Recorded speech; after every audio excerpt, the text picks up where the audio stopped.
Hi YouTube, this is Shamika with upscalelacewigs.com. Today we're going to do a question and answer and just a video just to talk about hair loss, particular alopecia.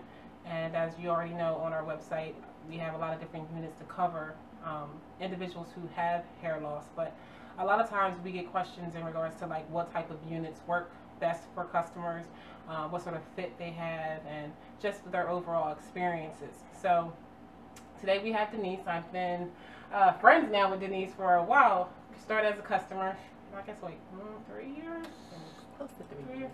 Yeah, so she has a lot of experience just with wearing the units, and her and I have discussed a lot of different things in regards to doctors and just the overall experience of dealing with alopecia, how it started and things like that. So we're just she's gonna introduce herself, and she's going to explain when it started and just personally her experience of what she dealt with and how she was able to cope with it and things like that. So that's the first question is, I guess, what age were you, or even what stage in your life were you when you even noticed it, that something wasn't right? I was in my early 30s when it first began. And I noticed it on a visit to the hair salon.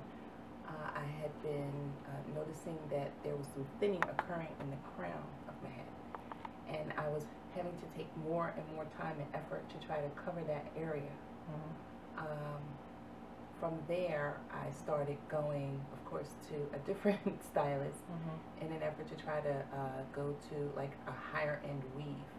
So, I started the process with that. So did you think that the first inset was because of the stylist you were going to, or? I think a lot of times at the outset, sometimes you may suspect that. I was a little disappointed that the stylist did not have more understanding or explanation for me as to what was going on, or any suggestions or resources to try to deal with it. So, I just made a decision to go somewhere else, and of course to try to find something that would work to cover, the area that was of concern. So what happened after? So how much time frame before you said the next step, or it went from you started wearing weaves, but your rest of your hair was all healthy, but it was just a certain section? Yeah, it was just that crown section that had started to really start to thin.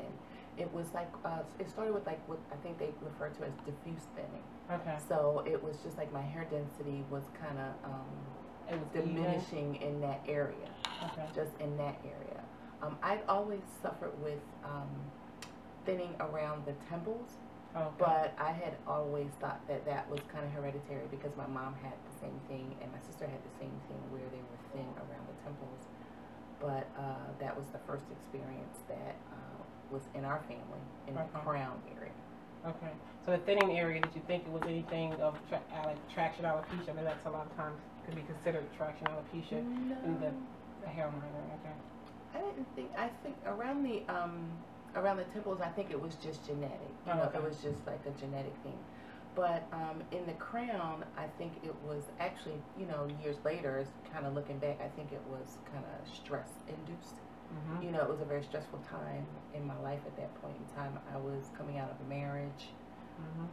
Not long after I first discovered it, my sister passed away suddenly and unexpectedly. And, it just kind of got progressively worse from there. And, again, I sought efforts to just try to cover that area of concern as opposed to looking into, what could be the cause. I just kind of self-diagnosed it as stress-induced. Okay. I agree, because I know I went through a couple experiences where I felt that the stress just made it a lot worse and a lot faster. Yes. Definitely a lot faster. Yes. So, what were your experiences with doctors? How many times have you went to doctors, and what did they say anything generally, or before you said, you know what, I'm gonna cope with it my way and not with the medical? I would say it probably there was a significant delay in going for a medical evaluation. How long do you think you say delay? Maybe years. Probably like maybe 2-3 years because, again, I self-diagnosed it based on the level of stress that was in my life at the time. And you self-diagnosed it as alopecia, or you just a stress-induced hair loss. Oh, okay, that's going to come back, and once my stress level goes down, it's going to come back. Okay. Yes, and then, like I said, I did seek the high-end hair weaves in an effort to try to cover it. And I say high-end because it was a method that was used that was, allowed your hair to kind of rest underneath that. Okay, like a sew-in or something like that? Yeah, it was a braiding pattern that was used that allowed my hair to rest underneath, and the weave was sewn on top of it, and it actually, it was a full weave, so it covered. There was no exposed hair. So I just thought that at the end of, some period that I would eventually notice that some regrowth in that area, but instead it just kind of got worse. And the person that was doing those weaves, having her own, wealth of experience in that area, she recommended me to a doctor in the New York City area, which is where I was getting the weaves done. So I had a visit with her, and a dermatologist? Yeah, it was a dermatologist, and she was a black female dermatologist. That's kind of relevant, I think, in some cases. Someone who had experience with what you experience.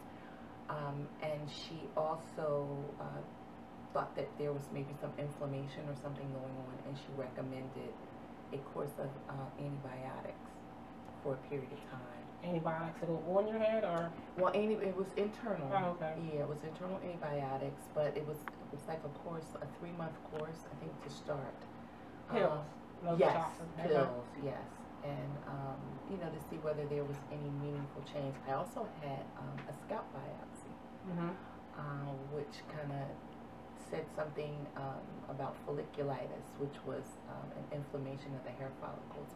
So that kind of supported her theory that we needed to do the antibiotics, and that, before we could even expect to see any meaningful improvement. So I completed the course of antibiotics. Eventually I stopped seeing the doctor because it was just difficult, because she was located in New York City. Did you see any progress, or? I didn't.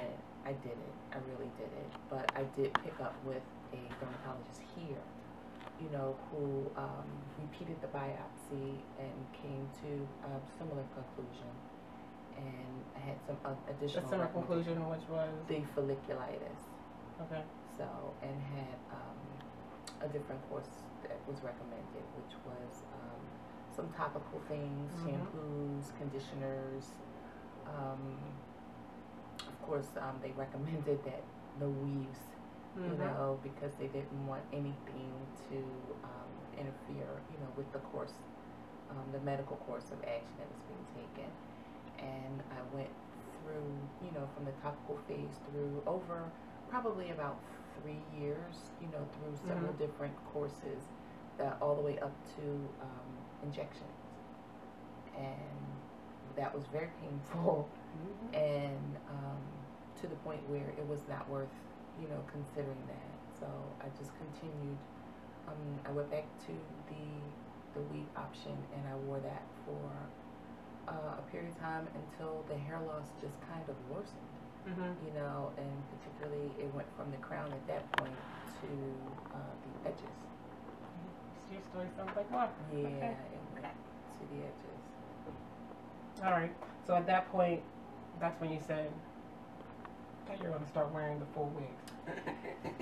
Actually, I still continue to wear the weaves because the weaveologist was able to, come up with methods that allowed for me to still wear them without adding additional stress to the remaining hair. Like as my edges worsened, she was able to develop a technique where she could create a track out of the thread, the sewing thread, and that and the net type of weave. So I wore that for this probably is a time about frame, 5 years. Okay, 5 years. Probably about 5 years, and they were, relatively expensive weaves at that time. And I did that, like I said, for about 5 years. And at that time,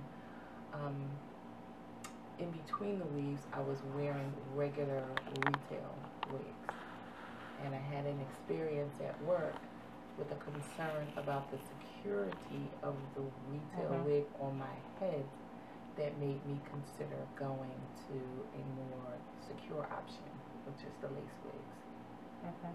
So what was your experience with wearing the lace wig since after you decided to move on to the wigs? Like the cat bases, like what's most comfortable for you? How many like wigs do you keep in your inventory? Or, you know, switch them up to not be having any hair emergencies where you don't have to go back to the old school wigs and worry about that security. Like, so what do you normally do? My average inventory, like my active inventory, is probably about 3. Okay. 3 wigs. Like I need to always have, you know, 3 good ready wigs that, you know, I can wear if need be. Overall, I probably have about 20 wigs. But like I said, my active, my active every day it needs to be at least 3 available to me. And how often do you feel as though like you need to have a new wig compared to, or a repair wig, or what you to reduce? The way I wear my wigs, because I prefer to wear them consistently. You know, I don't take them off as often as some folks do. How long do you keep them on? I generally keep them on at least a minimum of a week.